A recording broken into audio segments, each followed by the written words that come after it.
A thirsty old man is sitting beside the road. He says, "Water, water, water."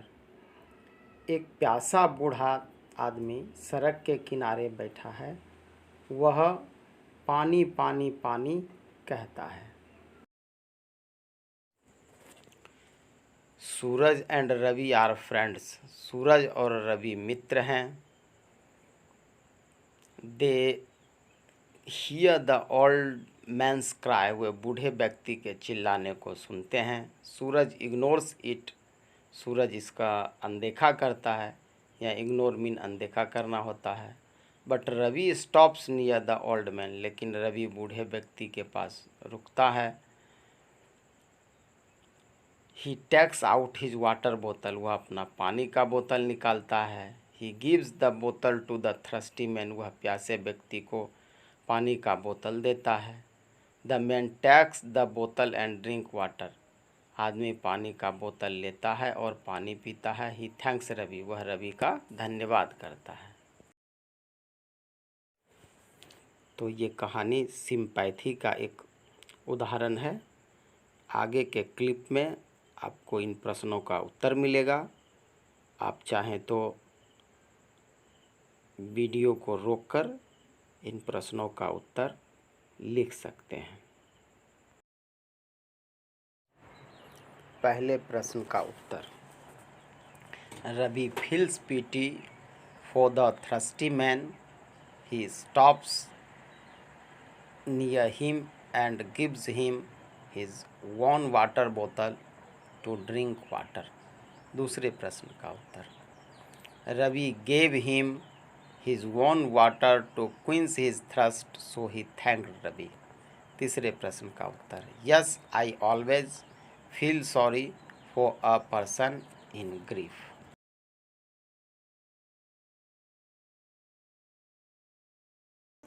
Line by line कविता पढ़ते हैं और उसका Hindi meaning जानते हैं।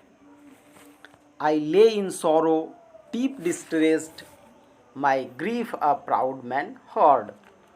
एक बार मैं दुख में था, मैं बहुत अधिक व्यथित था। मेरे शोक को, मेरी विपत्ति को एक घमंडी व्यक्ति ने सुना। His looks were cold. उसकी नज़रें भावहीन थी। He gave me gold but not a kindly word. उसने मुझे धन दिया परंतु दया के एक भी शब्द नहीं बोले। My sorrow passed. मेरी विपत्ति टल गई। I paid him back the gold he gave to me. जो धन उसने मुझे दिया था मैंने उसे लौटा दिया। Then stood erect and speak my thanks. और मैं तब उसके सामने तनकर खड़ा हो गया, उसे धन्यवाद बोला। And blessed his charity.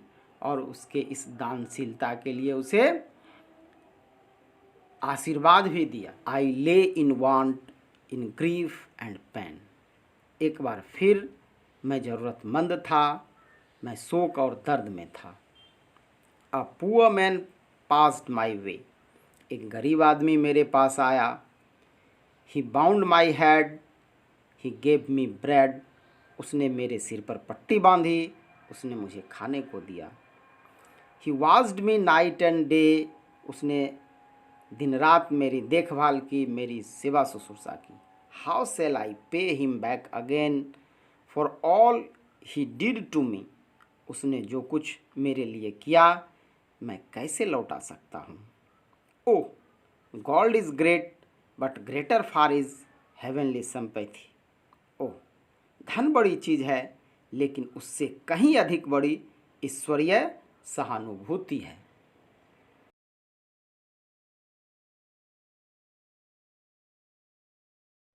आइए अब हम लोग क्वेश्चन आंसर की ओर चलते हैं और इसके B11 के प्रश्न। Answer the following question in a word और अ फ्रेज का उत्तर बारी बारी से जानते हैं। इसमें 5 प्रश्न है, पांचों प्रश्नों का उत्तर पहला प्रश्न बारी से जानते हैं। Who is I in the poem. इस कविता में मैं कौन है।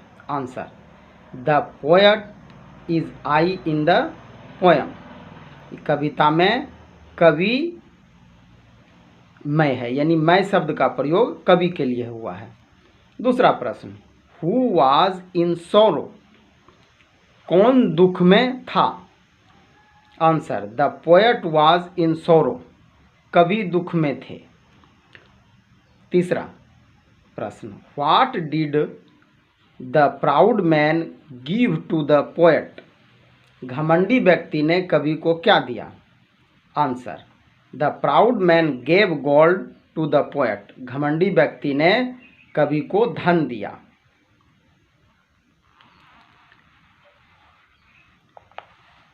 इसका चौथा प्रश्न, who bound the head of the poet in hour of सोरो, दुख के समय में किसने कवि के सर पर पट्टी बांधी? Answer, a poor man bound the head of the poet in hour of सोरो, एक गरीब व्यक्ति ने दुख के समय में कवि के सिर पर पट्टी बांधी। इसका अंतिम पांचवा प्रश्न B11 का, विच इज ग्रेटर, गोल्ड और सिंपैथी, कौन बड़ा है, धन या सहानुभूति? Answer, sympathy is greater than gold, सहानुभूति धन से अधिक बड़ी चीज है। चलिए अब हम लोग इसके अगले प्रश्न की ओर चलेंगे।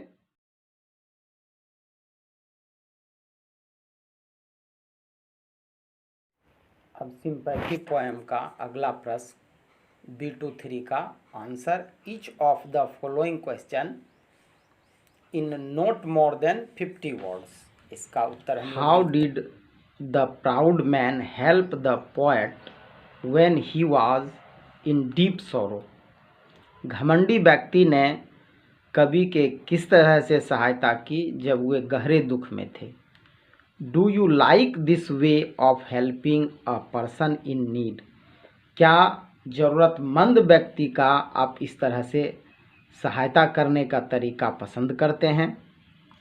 Answer, the proud man gave gold, gold mean some money, कुछ धन, टू द पोएट, घमंडी व्यक्ति ने कवि को कुछ धन दिया, but he had no any sympathy to the poet, लेकिन उसके पास कवि के लिए कोई सहानुभूति नहीं थी।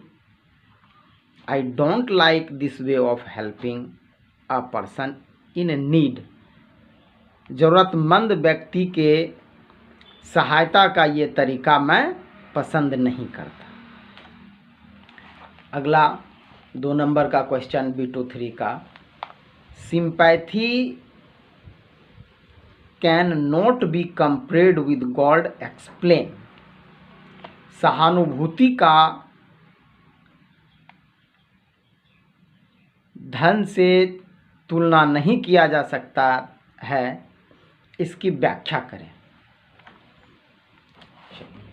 Answer, sympathy is a divine being, sympathy एक दैविक वस्तु है, ईश्वरीय चीज है। Gold is a physical thing, धन एक सांसारिक वस्तु है। डाउटलेस गोल्ड इज परसियस, बेशक धन कीमती है, इसका जरूरत होता है, but sympathy has no cost, लेकिन सहानुभूति का कोई मूल्य नहीं होता, कोई दाम नहीं होता। समवन कैन बाय गोल्ड, कोई सोना खरीद सकता है, कोई धन खरीद सकता है। सिंपैथी कांट बी परचेज्ड और सोल्ड, सहानुभूति को खरीदा या बेचा नहीं जा सकता है। So sympathy can not be compared with God, इसलिए सहानुभूति का धन के साथ तुलना नहीं किया जा सकता है। अब अगला प्रश्न, now think of words that rhyme with the words given below. ये यहाँ पर राइमिंग वर्ड लिखना है, ये जो ऊपर में ये 9 वर्ड दिए गए हैं, इसका राइमिंग वर्ड। सबसे पहले हम लोग जानते हैं कि ये राइम्स क्या है, राइमिंग वर्ड होता क्या है। तो इसको पहले हम हिंदी में समझते हैं।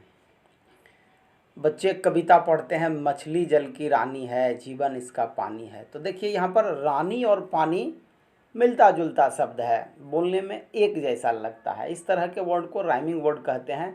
राइम एक्चुअली एक पोएट्रिक डिवाइस है, और पोएट्रिक डिवाइस, ये पोएट्रिक डिवाइस ही है जो कविता को कविता बनाता है। तो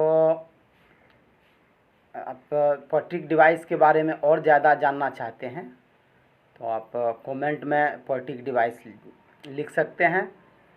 तो इसके बारे में यदि अनुरोध होगा तो मैं एक अलग से पोएट्रिक डिवाइस के बारे में वीडियो बनाऊंगा।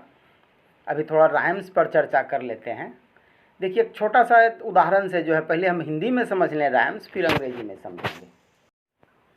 भक्त कवि सूरदास जी का एक प्रसिद्ध कविता है, मैया मोहे मैं नहीं माखन खायो।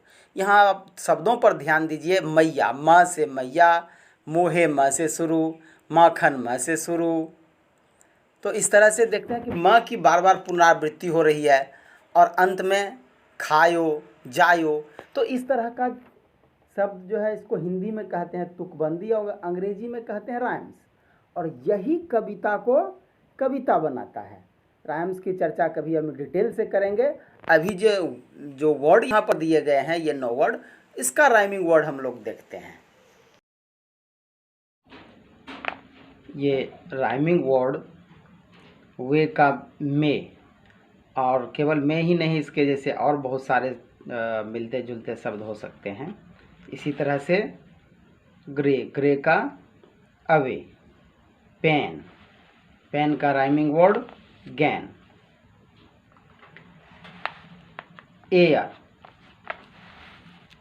एयर, एयर का rhyming word where, look, look का बुक, सो, सो का ग्लो, बैड, बैड का रेड, मैन, मैन का टेन, सन, सन का गन।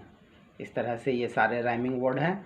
और इसमें जो राइमिंग वर्ड बताया गया है, कोई ज़रूरी नहीं है कि यही राइमिंग वर्ड होगा। इससे मिलता जुलता और आप राइमिंग वर्ड अपने मन से आप लिख सकते हैं। और इस तरह से आपका सिंपैथी चैप्टर का ये सारा क्वेश्चन आंसर पूरा हुआ। आप लोगों को ये वीडियो अच्छा लगा हो तो इसको लाइक कीजिए, चैनल को सब्सक्राइब कीजिए। स्वस्थ रहिए, मस्त रहिए। और अगले वीडियो तक के लिए बाय।